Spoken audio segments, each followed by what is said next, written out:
자, 배현진 습격 중학생입니다. 압수수색. 오늘 압수수색이 이루어졌다고 하네요. 관련 영상부터 좀 준비되어 있습니다. 보시죠. 어떤 여자분이 이제 머리를 이제 잡고 이렇게 나오시는 걸 봤어요. 그래서 구급차에 들어가시는 걸 봤고 피는 많이 잡고 외소했어요.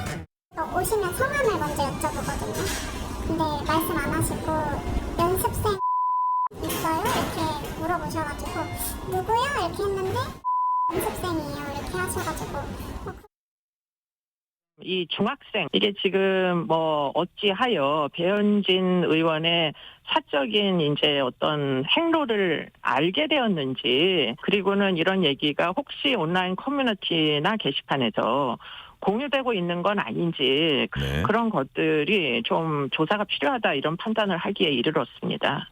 네, 뭐 우발적이기가 굉장히 어려운 것이, 사람들이 보통 패딩 속에, 주머니 속에 돌을 넣고 다니지는 않잖아요. 공공장소, 뭐 길거리에서 길을 건너다 우연히 주먹질을 하는 거하고는 완전 차원이 다른 범죄입니다.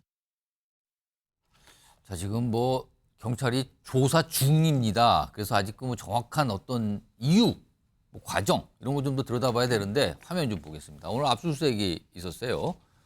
여기 보면 주거지에 대한 압수수색 실시했습니다. 이렇게 돼서 뭐 알려지고 있는데, 피의자의 휴대전화, 노트북 등 확보해 포렌식 후 분석 중, 이렇게 해서 압수수색했다, 이런 내용까지 나와 있는데, 다음 하나 더 보죠. 지금 이 중학생, 이 문제 중학생, 내일 새벽에 응급 입원이 종료가 된다 그래요. 지금 응급 입원을 지난주 말부터 좀 하고 있는 상태죠. 그리고 그럼 종료가 되면 퇴원이잖아요.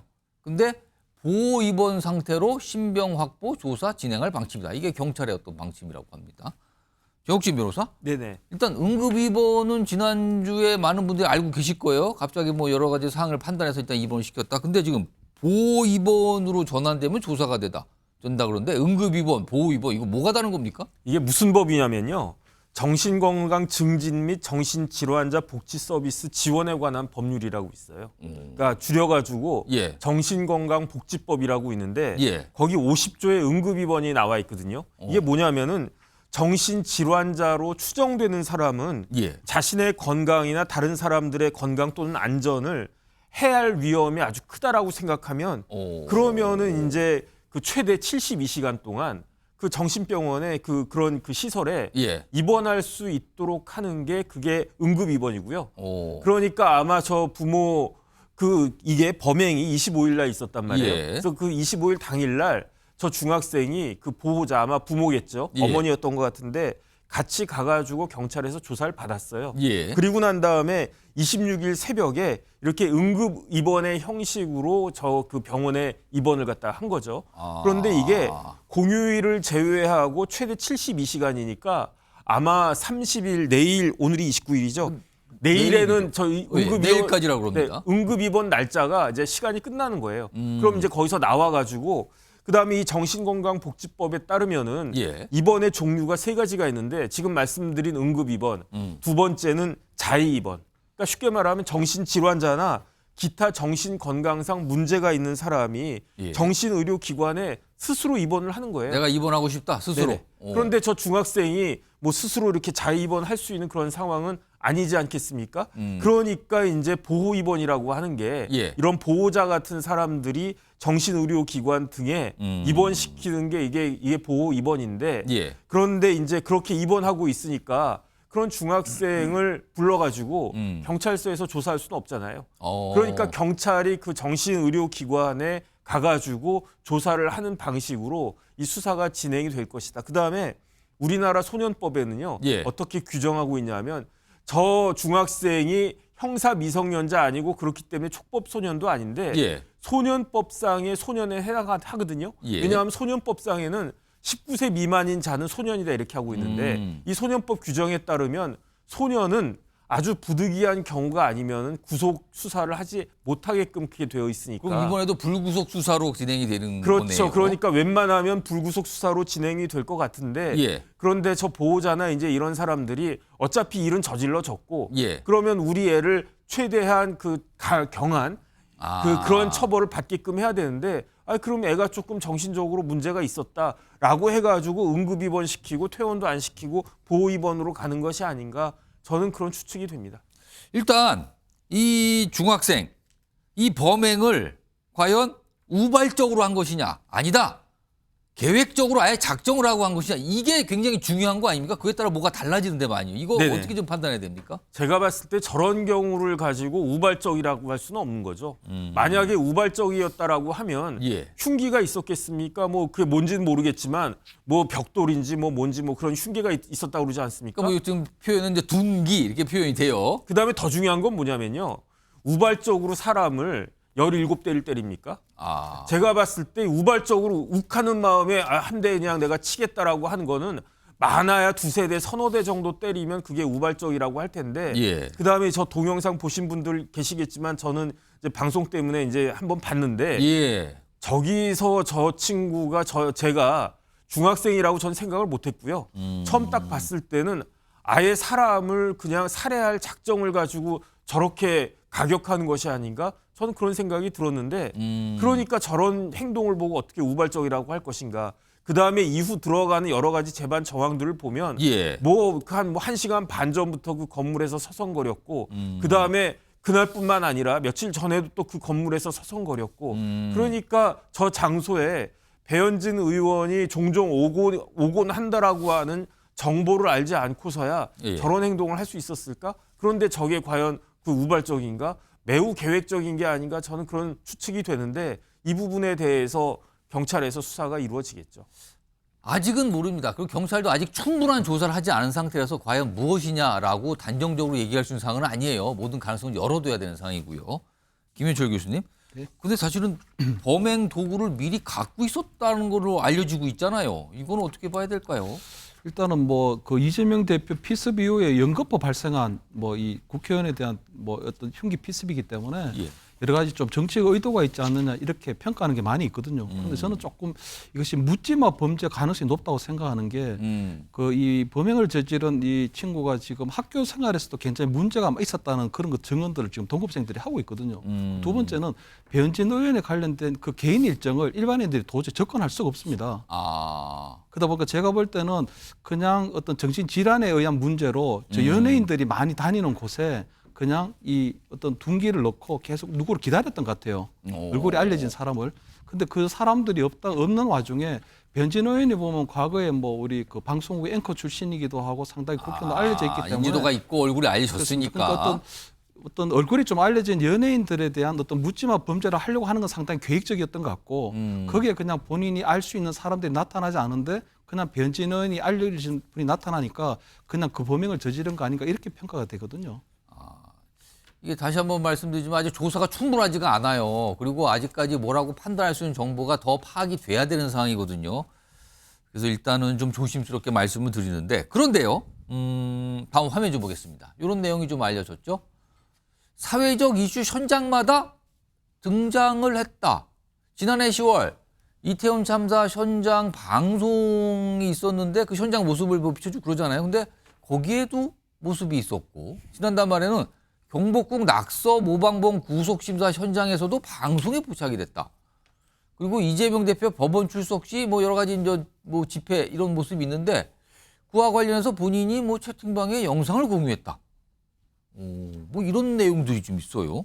정기량 교수님, 사회적으로 굉장히 주목도가 있는 어떤 이슈 현장 이럴 때마다 좀 등장한 거 아니냐 그런 모습이 있더라. 이건데 이거 어떻게 봐야 됩니까 이거? 물론 그 중학생 지금 이제 정도의 예. 그 연령이지 않습니까? 예. 그러면은 좀 더 남다른 어떤 그 사회적 문제에 대한 관심이 있을 수는 있어요.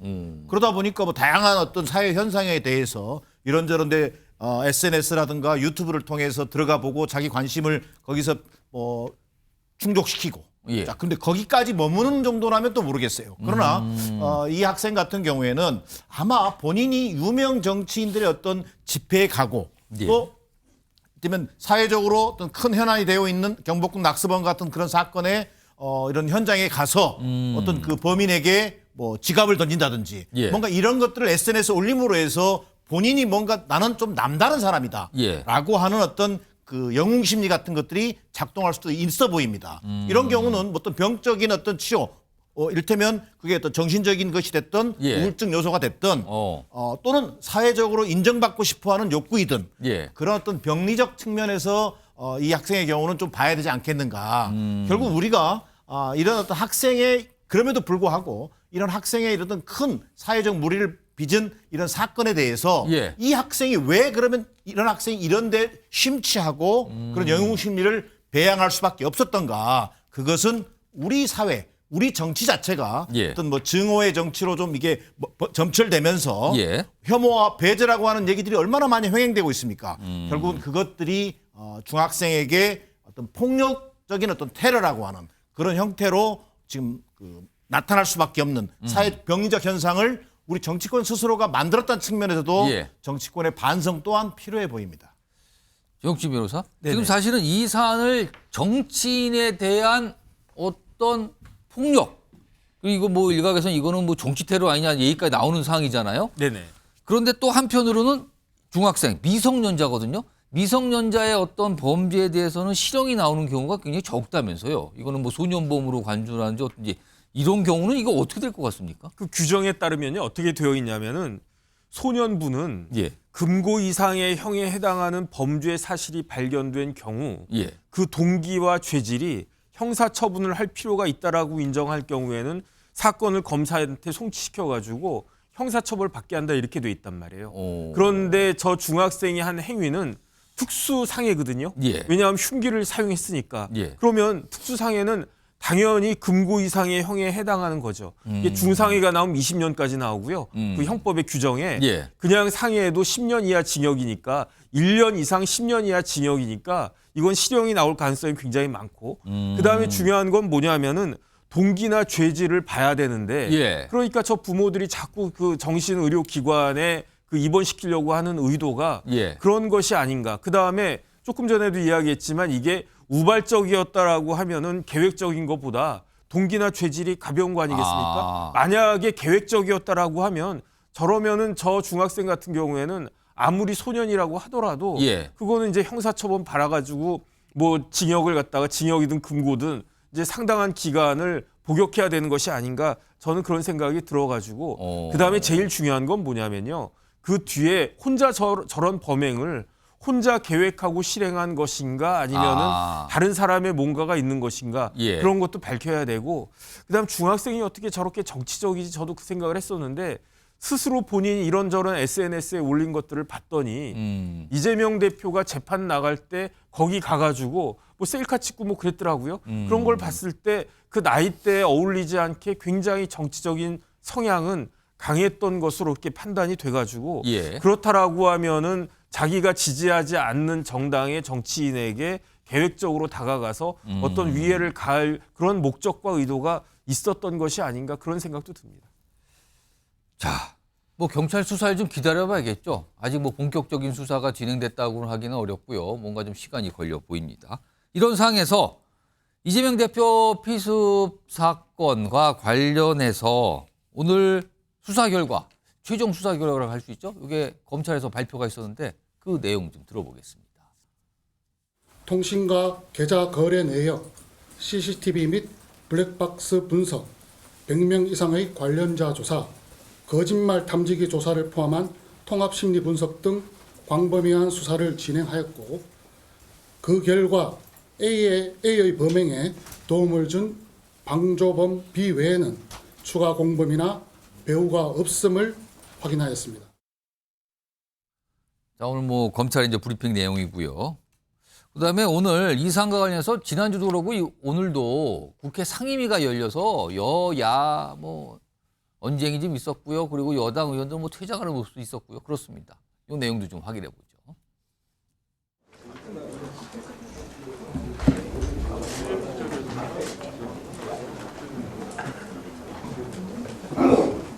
지난 20일 민주당은 여당 간사와 합의도 없이 전체회의를 열고 오직 누가 봐도 이거는 정쟁만을 위한 것이 아닌가는 관련 사항은 그대로 받았지만 테러라고 판단하기 이전에는 저희 내부 이건 테러가 정확한 거예요. 누군가가 대테러 센터장이나 컨트롤 타워에 영향을 미치는 사람이 이걸 테러라 규정하지 말라고 압력을 가한 거예요. 지금 볼 때. 대테러 센터에서 축소 왜곡한 사실은 없습니다. 민주당은 아직도 국회까지 열어서 경찰을 몰아붙이는 등 이재명 대표 피습에 대한 음모론 장사를 계속하면서 거기서 어떤 정치적 이익을 얻을 수 있을까 하는 미련을 버리지 못하고 있는데요. 국민의힘 배현진 의원의 용기 있고 의연한 태도에서 교훈을 얻으시기를 기대합니다. 한동훈 비대위원장은 이제 배현진 의원 피습 사건과 또 비교를 했네요. 그 뭐 당 대응이 뭐 다른 거 아니냐 뭐 이런 모습 같은데 김영주 전 의원님. 네.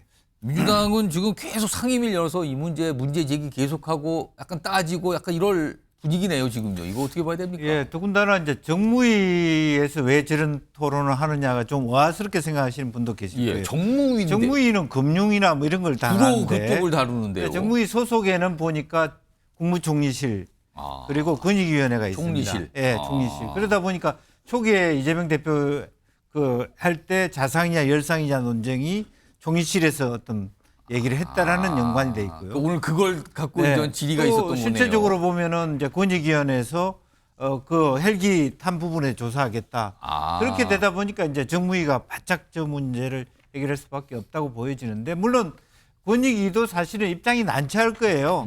고소 고발에 들어온 부분에 대해서 조사 안 할 수 없다. 그런데 예. 제가 만약에 권익위원회라면 예. 총선 이후에 하겠다. 그렇게 했으면 더 좋았을 뻔했어요. 조사를? 조사는 할 수 있어요. 사실 오히려 그런 부분은 부산 소방청이나 이런 부분은 감사원 감사도 할 수 있어요. 예, 그런데 그것을 당장 말하자면 고소고발 들어왔다고 권익위에서 바로 조사를 하겠다 하니까 민주당에서 이게 사실은 대테러에 대한 말하자면 야당 대표가 피습당한 일인데 예. 사실 역공을 당하고 있는 모습이잖아요. 사실은 또 뭐 축소 조작돼 있는 모습이기도 하고 좀 있으면 아마 배현진 사건에 대해서 경찰에 보여져 있는 공개 범위와 예. 이재명 대표에 대한 공개 범위가 왜 다르냐 이런 논쟁도 충분히 있을 겁니다. 그건 아마 행안위에서 있을 수 있는 부분인데 예. 사실 그런 면에서 사실은 우리 공기관의 권위가 떨어지고 있다라고 하는 것은 안타깝게 생각하고 또 민주당도 너무 지나치게 이재명 대표의 그 피습에서 부산대병원에서 서울대병원으로 이송하는 과정에서의 어떤 전원 과정의 예. 대국민적인 어떤 일부의 비판, 의사들의 비판을 저런 식으로 이렇게 막아가는 듯한 또 그런 어떤 비판을 당할 수 있는 거 아니겠습니까? 서로 간에 총선도 가까워지고 있는데 일정 정도의 좀 소모적인 논쟁은 좀 줄여가는 게 맞다. 그렇게 생각이 듭니다. 정치인 변호사는 민주당의 생각은 뭐라고 판단하세요?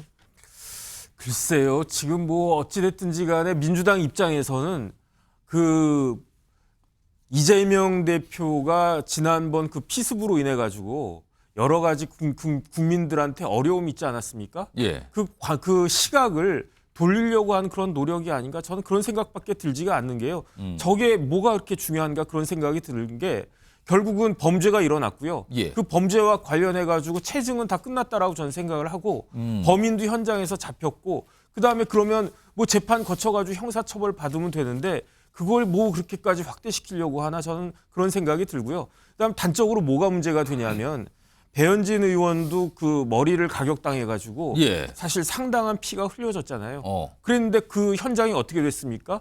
결국은 그냥 그 중학생 잡히고 그러고 난 다음에 예. 혈흔이 다 그 물걸레로 다 청소가 됐잖아요. 그러니까 똑같은 거라고요. 근데 그걸 갖다가 한쪽에 대해서 마치 무슨 큰 뭔가가 있는 것처럼 그렇게 침소봉대하고 그런 것들은 그 많은 국민들한테 이렇게 좋은 영향을 인상을 주지 않을 것으로 저는 그렇게 생각이 됩니다.